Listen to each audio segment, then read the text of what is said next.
தமிழக வெற்றி கழகத்தோட எங்கள் வெற்றி தலைவரோட முதல் பிளேஸ் அந்த பறந்து விவசாயிகளை சந்திக்க வராது. 19-20 டேட் கேட்டிருந்தோம். அந்த தேதியில் தளபதி அவர்கள் விவசாயியை சந்திக்க போகிறாரு. பந்தோபஸ்து கேட்டோம். 20ஆம் தேதி பண்ணிக்கலாம், கம்ஃபர்டபுளாக இருக்கும்னு எஸ்பி ஆஃபீஸ் சொல்லியிருக்காங்க. அது தகுந்த மாதிரி 20ஆம் தேதியில் அந்த பிளேஸில் ஏகனாபுரம் பிளேஸ்லையோ இல்லை பக்கத்தில் இருக்கிற ஒரு பிளேஸ்லையோ மார்க் பண்ணி தரேன் இருக்காங்க. அந்த இடத்துல தளபதி அவர்கள் எங்கள் தலைவர் அவர்கள் அந்த விவசாய மக்களை சந்திக்கிறதுக்காக வரார். என்ன மாதிரி கட்டுப்பாடு எதுவுமே இல்லை. டைமிங் ஒன்றும் கன்ஃபார்ம் பண்ணலை. மேபி ஒரு மணி நேரத்துக்குள்ளே டிஸ்கஸ் பண்ணிட்டு சொல்கிறேன். காவல்துறை தரப்பில் பல்வேறு கட்டுப்பாடுகள்லாம் விதிச்சிருக்கு. எந்த கட்டுப்பாடுமே இல்லை.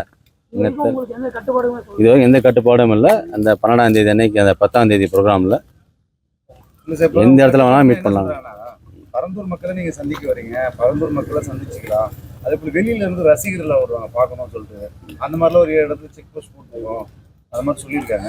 அதாவது எவ்வளோ பேர் பங்கு பெறும்? அதாவது ஒரு பகுதியில் இப்போ காஞ்சிபுரம் பகுதி போகிறோன்னா காஞ்சிபுரத்தில் இருக்கிற எங்களோட நபர்கள் எங்களோட நிர்வாகிகள் வருவாங்க. அது எப்பவுமே அந்தந்த இடங்களில் போனால் ஒரு ரெகுலராக வர்றது தான். அதை தவிர மற்ற ஏரியாவில் மற்ற டிஸ்ட்ரிக்டில் வந்து மற்ற ஏரியாவில் வர்றவங்க வர மாட்டாங்க. இப்போ அந்த விவசாயிகளை சந்திச்சு அவரோட பேசுறாரு, அப்புறம் சிறப்புரையாற்றுறாரு. பத்திரிகையாளர் சந்திக்கிறதுக்கு வாய்ப்பு இருக்கா சார் அன்னைக்கு? ஏன்னா இது வரைக்கும் சந்திக்கல, முதல் முறையா விவசாயிகளை பார்க்கறதுக்காக வரும். ஒரு பர்டிகுலராக அந்த இடத்துல இருக்கிற விவசாயிகளை பார்க்கறதுக்காக வரும். ஸோ அது ப்ரோக்ராம் மட்டும்தான் அன்னைக்கு இருக்கும். அதுக்கே டைம் கரெக்டாக ஆகும்னு நினைக்கிறேன். ஆண்டு முதல் அரசியலோட முதல் பயணம் இது. இந்த மாநாடுக்கு அப்புறம் மிகப்பெரிய ஒரு பயணமாக இந்த ஆண்டு தொடங்கியிருக்கோம். இது வரைக்கும் பத்திரிகையாளர் சந்திக்கிறதுக்கான வாய்ப்புகள் இருக்குமா? ஏன்னா அந்த இடத்துல வரவங்கலாம் பத்திரிகையாளர் சந்திச்சுட்டு போவாங்க, மக்களிடம். இல்லை, அப்படி இல்லை. நம்ம காவல்துறை காவல்துறையில் வந்து பந்தோபஸ்து கேட்ட மாதிரி 10ஆம் தேதி அந்த விவசாய மக்களை சந்திக்கிறதுக்காக ப்ரோக்ராமுக்கு வராரு. அந்த ப்ரோக்ராமுக்காக வராரு.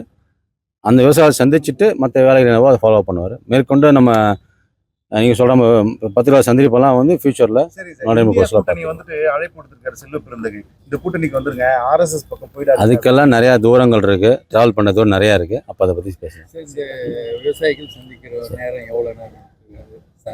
விவசாயிகளுக்கு தேவையான சந்திக்க வேண்டியதான். 1 மணி நேரமா, அரை மணி நேரமா திட்டமிடல. இனிமேல் தான் அவர் பேசியிருக்கோம். அவரோட அட்வைஸ்லாம் கேட்டிருக்கோம், கைட்லைன்ஸ்லாம் கேட்டிருக்கோம். அந்த சூழ்நிலைக்கு தகுந்த மாதிரி 1 மணி நேரமா, 2 மணி நேரமா, 3 மணி நேரமாங்கிறது. 19-20 டேட் கேட்டிருந்தோம். அந்த தேதியில் தளபதி அவர்கள் விவசாயியை சந்திக்க போகிறாரு. பந்தோபஸ்து கேட்டோம். 20ஆம் தேதி பண்ணிக்கலாம், கம்ஃபர்டபுளாக இருக்கும்னு எஸ்பி ஆஃபீஸ் சொல்லியிருக்காங்க. அது தகுந்த மாதிரி 20ஆம் தேதியில் அந்த பிளேஸில் ஏகனாபுரம் பிளேஸ்லையோ இல்லை பக்கத்தில் இருக்கிற ஒரு பிளேஸ்லையோ மார்க் பண்ணி தரேன் இருக்காங்க. அந்த இடத்துல தளபதி அவர்கள் எங்கள் தலைவர் அவர்கள் அந்த விவசாய மக்களை சந்திக்கிறதுக்காக வரார். என்ன மாதிரி கட்டுப்பாடு எதுவுமே இல்லை. டைமிங்